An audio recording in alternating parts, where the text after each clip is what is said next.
Hey Chris, okay, so to troubleshoot your autofill issue, I'm gonna use my small SR30 here, but it has a pump on it, so I can clearly show you how to troubleshoot the issue. So if I understand right what you are saying, you start your cycle, it shows fill, and when you hit the arrow, typically you hear the pump, but you're gonna start it just to make sure that I don't pump too much stuff in my machine. But from what I understand, when you hit the arrow, it does not pump like it just did. It starts automatically into the autofill. Okay, so this is the first thing. Make sure that you are not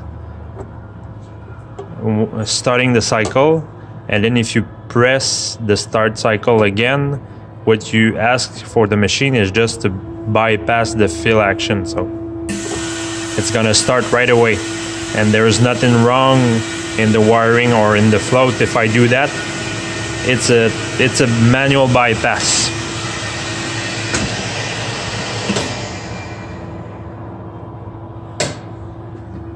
Okay, so I just resetted the machine to show you. Okay, so first thing, make sure that the operator uses the right sequence of events. So cycle, yes, I want to fill. Okay, the float, I can show you the float. Where is it connected on the other side? Yep. It is a safe thing for me, even though it is powered up. On this side here, we are 5 volt and a couple of milliamps, so it's safe for me to get the display out, even though it is still supplied via electricity. So this is safe, but the control box on top here, it's in an explosion-proof box because there's high voltage there. Okay, so this is safe. You can see here. LS, so level switch fill, that's my float. So if I disconnect my float,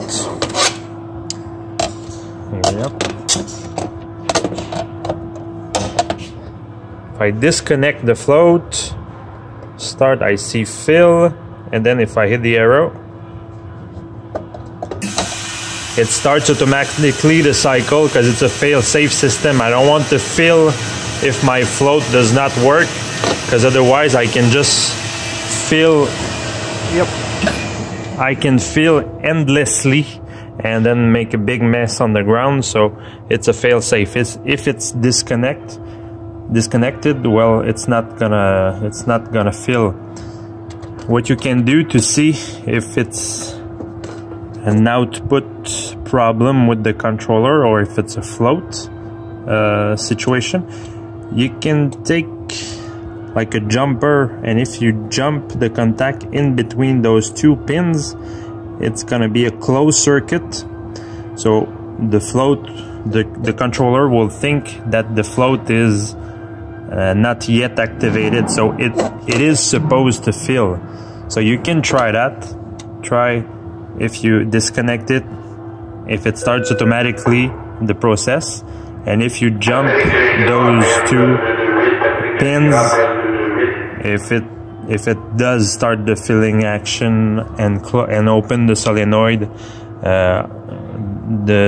that you've troubleshoot before. So I would do that. I would jump that, and if it does open the solenoid and makes you fill the whole system, well, you will know that the controller is working properly. But somewhere in your float wire here, if there is a bad connection, or if it's open, if it's cut at some place, or if it's not properly connected here, well, the controller will think that the float is not connected, so you will have the behavior of trying to fill and start automatically the cycle. Okay, thank you.